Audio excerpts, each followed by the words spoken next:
Qarku i Kuksit është zgjuar me rreshtet e dëborës në lartësi të mbi 500 metra, shoqëruar me temperatura të ulta dhe erë të forta.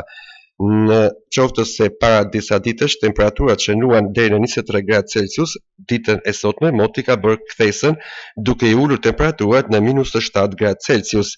Rreshje bore në orët e para të mëngjesit të sotëm pati edhe në qytetin e Kukësit, po pa krijuar shtresë. Sipas Komisionit të Mbrojtjes Civile pranë prefekturës Kukës, të gjitha akset rrugore nacionale janë të çarkullueshme normalisht, nga subjektet kontraktorë shpunuar gjatë gjithë kohës për pastrimin dhe mbajtjen funksionale të tyre.